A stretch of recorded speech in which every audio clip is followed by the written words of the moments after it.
छत्तीसगढ़ कांग्रेस की हार के बाद रार का सिलसिला खत्म नहीं हो रहा है। इस्तीफे और निष्कासन के बाद अब कांग्रेस में बवाल की गूंज दिल्ली तक पहुंच गई है और दर्जन भर पूर्व विधायक अलग अलग खेप में दिल्ली पहुंच रहे हैं। आखिर कांग्रेस में बवाल की वजह क्या है और क्यों बेलगाम हो रहे हैं नेता, इस रिपोर्ट के जरिए आपको समझाते हैं। हार पर हाहाकार है, कांग्रेस के भीतर छिड़ीरार है।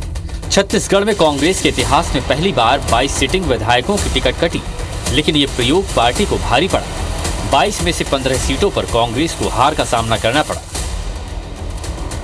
यही वजह है कि अब जिन 22 तत्कालीन विधायकों की टिकट कटी थी, वे इस फैसले के खिलाफ रायपुर से दिल्ली तक आवाज बुलंद कर रहे हैं।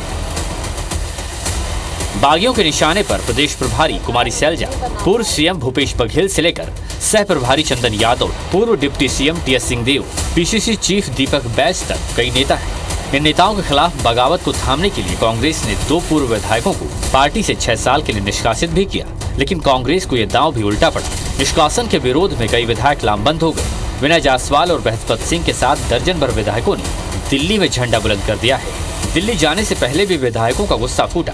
विनय जायसवाल ने टीएस सिंहदेव पर कार्रवाई की मांग तो की ही, 2 टूक लहजे में कहा कि उनके 2.5 साल को लेकर दिए बयानों ने कई विधायकों के करियर को ही नहीं, पार्टी की सरकार को ही निगल लिया। छत्तीसगढ़ में कहीं भी इनकी सरकार आ रही थी, लेकिन केवल किसी को अलोकप्रिय करने के लिए कि जो व्यक्ति जो लड़ रहा है ना, उसकी खिलाफत करने के लिए पूरे सरकार को मुझे बोले थे बाबा साहब, मुझे याद है फोन से मैंने बात किया था कि 2.5 साल कई लोगों के करियर को निकल गया।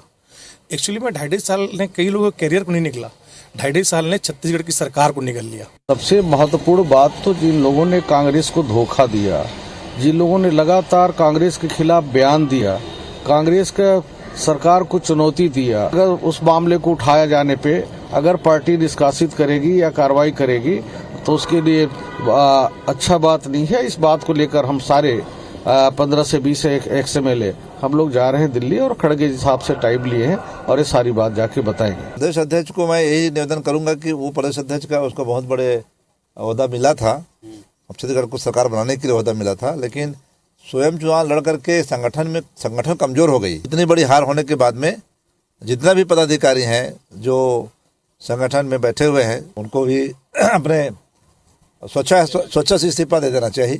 दूसरी ओर पार्टी के जिम्मेदार बागी विधायकों की हर गतिविधि पर नजर रख रहे हैं। कांग्रेस के संचार प्रमुख सुशील आनंद शुक्ला ने कहा कि पार्टी फोरम में बात रखना ठीक है, लेकिन सार्वजनिक बयानबाजी बर्दाश्त नहीं की जाएगी। इधर बीजेपी कांग्रेस के भीतर छिड़ी जंग पर तंज कस रही है। ये पार्टी में सभी की सुनवाई होती है।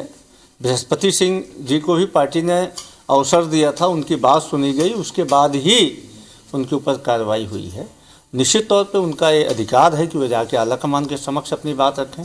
कांग्रेस पार्टी में तो पूरी तरीके से सारी प्रक्रियाएं लोकतांत्रिक तरीके से होती हैं। हार के बाद रार की पटकथा ने कांग्रेसी हलकों में हड़कंप मचा दिया है। बागियों के गुस्से ने दिग्गज नेताओं को असहज तो कर ही दिया है, पार्टी को भी हार के कारणों पर नए सिरे से सोचने के लिए मजबूर कर दिया है। ऐसे में पूर्व विधायकों की शिकायत पर कांग्रेस हाईकमान का क्या रुख होगा, इस पर हर किसी की निगाहें टिक गई हैं। सौरभ सिंह परिहार, IBC 24, रायपुर।